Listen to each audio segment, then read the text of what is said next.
शांति 4/2/2025 प्रातः मुरली। ओम शांति। बाप दादा मधुबन।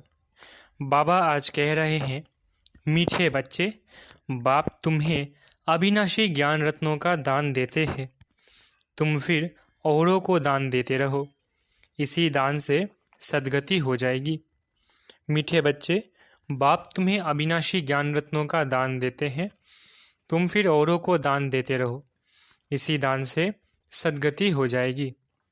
प्रश्न: कौन सा नया रास्ता तुम बच्चों की सिवाय कोई भी नहीं जानता है?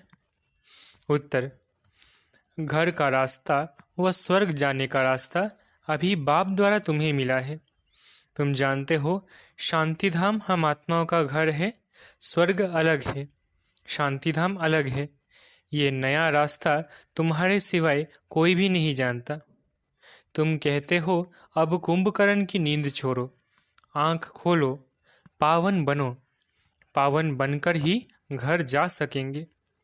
गीत जाग सजनिया जाग। ओम शांति। भगवानुवाच: ये तो बाप ने समझाया है कि मनुष्य को व देवताओं को भगवान ने ही कहा जाता, क्योंकि इनका साकारी रूप है। बाकी परम पिता परमात्मा का न आकारी न साकारी रूप है, इसलिए उनको शिव परमात्मा नमः कहा जाता है। ज्ञान का सागर वह एक ही है। कोई मनुष्य में ज्ञान हो नहीं सकता। किसका ज्ञान?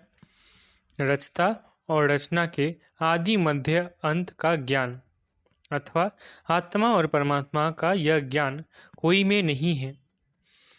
तो बाप आकर जगाते हैं, हे सजनियाँ, हे भक्तियाँ, जागो। सभी मेल अथवा फीमेल भक्तियाँ हैं, भगवान को याद करते हैं। सभी ब्राइड्स याद करती हैं एक ब्राइड ग्रूम को। सभी आशिक आत्माएं परमपिता परमात्मा माशुक को याद करती है। सभी सीताएं हैं, राम एक परमपिता परमात्मा है। राम अक्षर क्यों कहते हैं? रावण राज्य है ना, तो उसकी भेंट में राम राज्य कहा जाता है। राम है बाप, जिसको ईश्वर भी कहते हैं, भगवान भी कहते हैं। असली नाम उनका है शिव। तो अब कहते हैं जागो, अब नवयुग आता है, पुराना खत्म हो रहा है। इस महाभारत लड़ाई के बाद सतयुग स्थापन होता है और इन लक्ष्मी नारायण का राज्य होगा।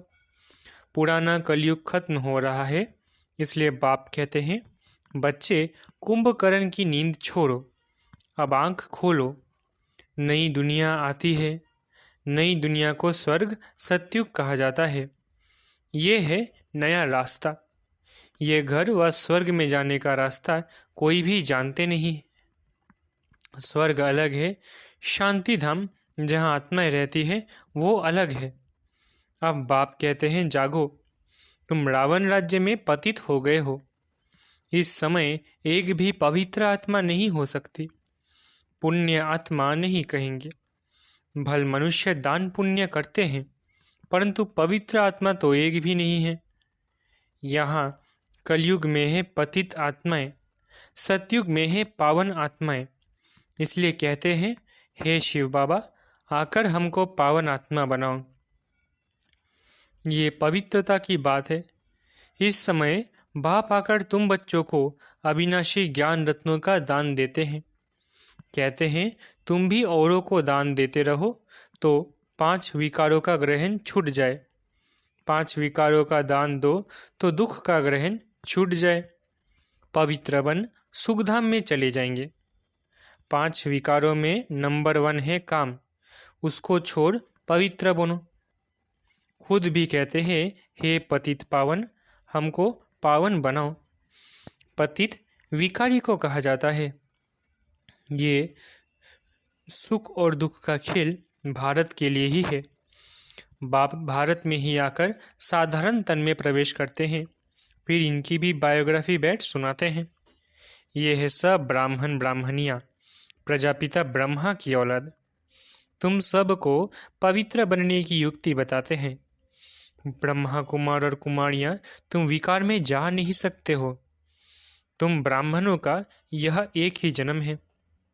देवता वर्ण में तुम 20 जन्म लेते हो, वैश्य शूद्र वर्ण में 63 जन्म।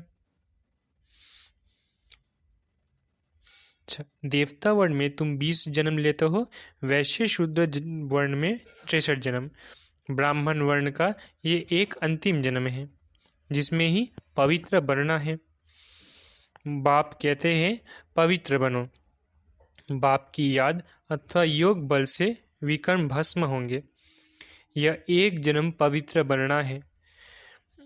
सतयुग में तो कोई पतित होता नहीं। अभी यह अंतिम जन्म पावन बनेंगे तो 21 जन्म पावन रहेंगे। पावन थे, अब पतित बने हो। पतित है तब तो बुलाते हैं।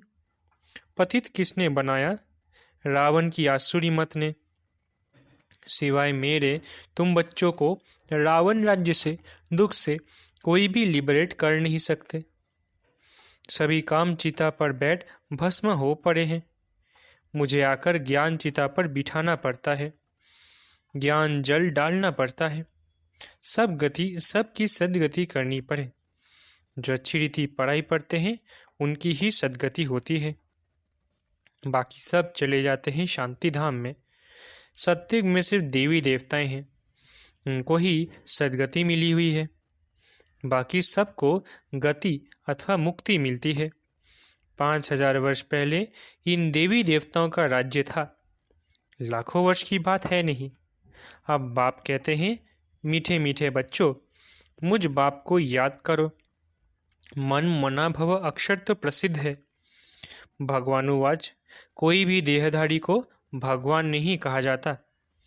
आत्मा तो एक शरीर छोड़ दूसरा लेती है, कभी स्त्री कभी पुरुष बनती है। भगवान कभी भी जन्म मरण के खेल में नहीं आता। ये ड्रामा अनुसार नूंद है। एक जन्म न मिले दूसरे से, फिर तुम्हारा ये जन्म रिपीट होगा, तो यही एक्ट, यही फीचर्स फिर लेंगे। ये ड्रामा अनादि बनाया है, ये बदल नहीं सकता।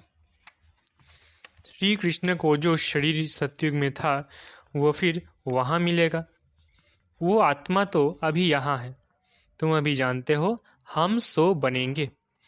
ये लक्ष्मी नारायण के फीचर्स एक्यूरेट नहीं है, बनेंगे फिर भी वही। ये बातें नया कोई समझ ना सके। अच्छी रीति जब किसको समझाओ तब 84 का चक्र जानेंगे और समझेंगे। बरोबर हर एक जन्म में नाम रूप फीचर्स आदि अलग अलग होते हैं। अभी इनके अंतिम 84वें जन्म के फीचर्स यह है, इसलिए नारायण के फीचर्स करीब करीब ऐसे दिखाए हैं, नहीं तो मनुष्य समझ ना सके। तुम बच्चे जानते हो मम्मा बाबा ही या लक्ष्मी नारायण बनते हैं। यहाँ तो 5 तत्व पवित्र है नहीं, ये शरीर सब पतित है। सतयुग में शरीर भी पवित्र होते हैं। श्री कृष्ण को मोस्ट ब्यूटीफुल कहते हैं, नेचुरल ब्यूटी होती है। यहाँ विलायत में भल गोरे मनुष्य हैं, परंतु उनको देवता थोड़ी ही कहेंगे, दैवी गुण तो नहीं है ना। तो बाप इतना अच्छी रीति बैठ समझाते हैं। ये है ऊंच ते ऊंच पराई, जिससे तुम्हारी कितनी ऊंच कमाई होती है। अनगिनत हीरे जवाहर धन होता है। वहाँ तो हीरे जवाहरों के महल थे, अभी वो सब गुम हो गया है। तो तुम कितने धनवान बनते हो। अपरम अपार कमाई है 21 जन्मों के लिए। इसमें बहुत मेहनत चाहिए। देही अभिमानी बनना है। हम आत्मा है, ये पुराना शरीर छोड़ अब वापस अपने घर जाना है। बाप अभी लेने लिए आए हैं। हम आत्मा ने 84 जन्म अब पूरे किए, अब फिर पावन बनना है। बाप को याद करना है, नहीं तो कयामत का समय है। सजाएं खाकर वापिस चले जाएंगे।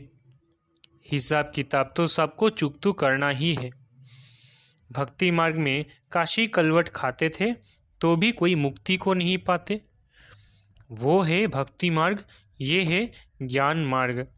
इसमें जीवघात करने की दरकार नहीं रहती। वो है जीवघात, फिर भी भावना रहती है कि मुक्ति को पावे, इसलिए पापों का हिसाब किताब चुकतू हो फिर चालू होता है। अभी तो काशी कलवट का कोई मुश्किल साहस रखते हैं।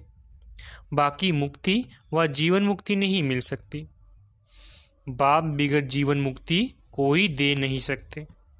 आत्माएं आती रहती है, फिर वापस कैसे जाएंगे। बाप ही आकर सर्व की सदगति कर वापस ले जाएंगे। सतयुग में बहुत थोड़े मनुष्य रहते हैं। आत्मा तो कभी विनाश नहीं होती है। आत्मा अविनाशी है, शरीर विनाशी है। सतयुग में आयु बड़ी होती है, दुख की बात नहीं। एक शरीर छोड़ दूसरा ले लेते हैं। जैसे सर्प का मिसाल है, उसको मरना नहीं कहा जाता है, दुख की बात नहीं। समझते हैं अब टाइम पूरा हुआ है, इस शरीर को छोड़ दूसरा लेंगे। तुम बच्चों को इस शरीर से डिटैच होने का अभ्यास यहाँ ही डालना है। हम आत्मा हैं, अब हमको घर जाना है, फिर नई दुनिया में आएंगे, नई खाल लेंगे। यह अभ्यास डालो। तुम जानते हो आत्मा 84 शरीर लेती है, मनुष्य ने फिर 84 लाख कह दिया है। बाप के लिए तो फिर अनगिनत ठीक कर भीतर में कह देते हैं। उसको कहा जाता है धर्म की ग्लानि। मनुष्य स्वच्छ बुद्धि से बिल्कुल तुच्छ बुद्धि बन जाते हैं। अब बाप तुमको स्वच्छ बुद्धि बनाते हैं। स्वच्छ बनते हो याद से। बाप कहते हैं अब नवयुग आता है, उसकी निशानी यह महाभारत लड़ाई है। यह वही मुसलों वाली लड़ाई है जिसमें अनेक धन विनाश, एक धन की स्थापना हुई थी। तो जरूर भगवान होगा ना। श्री कृष्ण यहाँ कैसे आ सके? ज्ञान का सागर निराकार या श्री कृष्ण? श्री कृष्ण को यह ज्ञान ही नहीं होगा, यह ज्ञान ही गुम हो जाता है। तुम्हारे भी फिर भक्ति मार्ग में चित्र बनेंगे। तुम पूज्य ही पुजारी बनते हो, कला कम हो जाती है, आयु भी कम होती जाती है, क्योंकि भोगी बन जाते हो। वहाँ है योगी, ऐसे नहीं कि किसकी याद में योग लगाते हो, वहाँ है ही पवित्र। श्री कृष्ण को भी योगेश्वर कहते हैं। इस समय श्री कृष्ण की आत्मा बाप के साथ योग लगा रही है। श्री कृष्ण की आत्मा इस समय योगेश्वर है। सत्युग में योगेश्वर नहीं कहेंगे, वहाँ तो प्रिंस बनती है। तो तुम्हारी पिछाड़ी में ऐसी अवस्था रहनी चाहिए जो सिवाय बाप के और कोई शरीर की याद न रहे। शरीर से और पुरानी दुनिया से ममत्व मिट जाए। सन्यासी रहते तो पुरानी दुनिया में है, परंतु घर बार से ममत्व मिटा देते हैं। ब्रह्म को ईश्वर समझ उनसे योग लगाते हैं। अपने को ब्रह्म ज्ञानी, तत्व ज्ञानी कहते हैं। समझते हैं हम ब्रह्म में लीन हो जाएंगे। बाप कहते हैं ये सब रॉन्ग है, राइट तो मैं हूँ, मुझे ही ट्रुथ कहा जाता है। तो बाप समझाते हैं याद की यात्रा बड़ी पक्की चाहिए, ज्ञान तो बड़ा सहज है, देही अभिमानी बनने में ही मेहनत है। बाप कहते हैं किसकी भी देह याद न आए, यह है भूतों की याद, भूत पूजा। मैं तो अशरीरी हूँ, तुमको याद करना है मुझे। इन आँखों से देखते हुए बुद्धि से बाप को याद करो, बाप के डायरेक्शन पर चलो, तो धर्मराज की सजाओं से छूट जाएंगे। पावन बनेंगे तो सजाएं खत्म हो जाएंगी। बड़ी भारी मंजिल है। प्रजा बनना तो बहुत सहज है, उसमें भी साहूकार प्रजा, गरीब प्रजा कौन कौन बन सकते हैं, सब समझाते हैं। बिचारी में तुम्हारी बुद्धि का योग रहना चाहिए बाप और घर से। जैसे एक्टर्स का नाटक में पार्ट पूरा होता है तो बुद्धि घर में चली जाती है। ये है बेहद की बात। वो होती है हद की आमदनी, ये है बेहद की आमदनी। अच्छे एक्टर्स की आमदनी की भी बहुत होती है ना। तो बाप कहते हैं गृहस्थ व्यवहार में रहते बुद्धि योग वहाँ लगाना है। वो आशिक माशुक होते हैं एक दो के, यहाँ तो सब आशिक है एक माशुक के, उनको ही सब याद करते हैं। वंडरफुल मुसाफिर है ना। इस समय आए हैं सब दुखों से छुड़ाकर सदगति में ले जाने लिए। उनको कहा जाता है सच्चा सच्चा माशुक। वो एक दो के शरीर पर आशिक होते हैं, विकार की बात नहीं।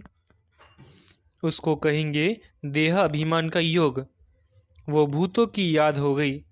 मनुष्य को याद करना माना पांच भूतों को, प्रकृति को याद करना। बाप कहते हैं प्रकृति को भूल मुझे याद करो।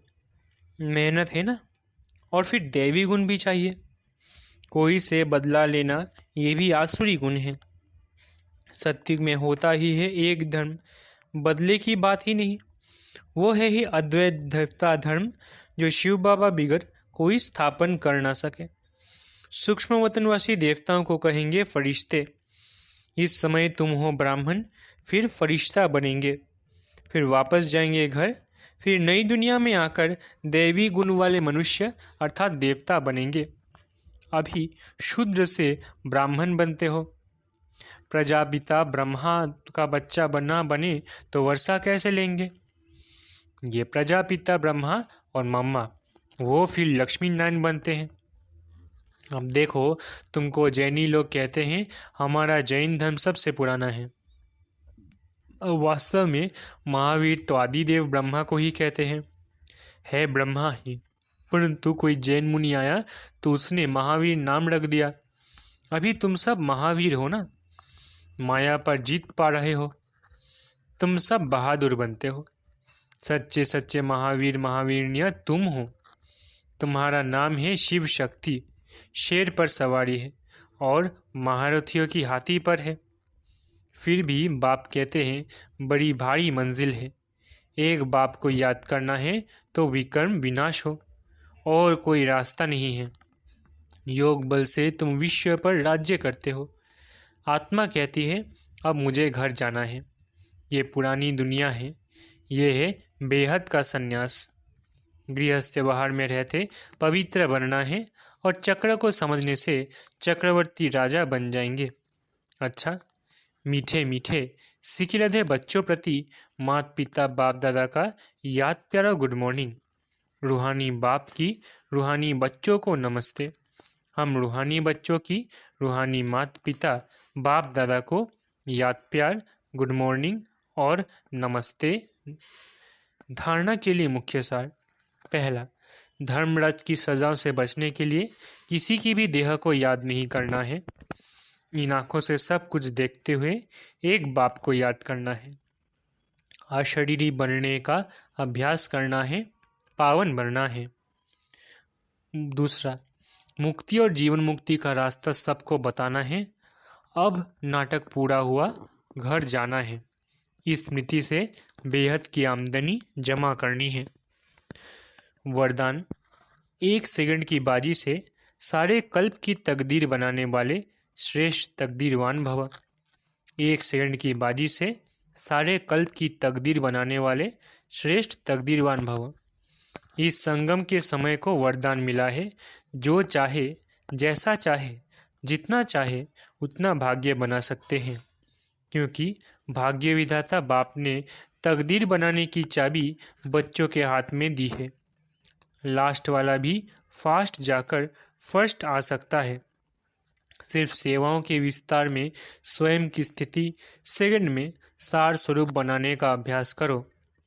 अभी अभी डायरेक्शन मिले, 1 सेकंड में मास्टर बीज हो जाओ तो टाइम ना लगे। इस 1 सेकंड की बाजी से सारे कल्प की तकदीर बना सकते हैं। स्लोगन, डबल सेवा द्वारा पावरफुल वायुमंडल बनाओ तो प्रकृति दासी बन जाएगी। स्लोगन, डबल सेवा द्वारा पावरफुल वायुमंडल बनाओ तो प्रकृति दासी बन जाएगी। अव्यक्त इशारे, एकांत प्रिय बनो, एकता और एकाग्रता को अपनाओ। अनेक वृक्षों की डालियां अब एक ही चंदन का वृक्ष हो गया। लोग कहते हैं 2-4 माताएं भी एक साथ इकट्ठे नहीं रह सकती, और अभी माताएं सारे विश्व में एकता स्थापन करने के निमित्त है। माताओं ने ही भिन्नता में एकता लाई है। देश भिन्न है, भाषा भिन्न है, कल्चर भिन्न भिन्न है, लेकिन आप लोगों ने भिन्नता को एकता में लाया है। अच्छा, ओम शांति। शुक्रिया बाबा।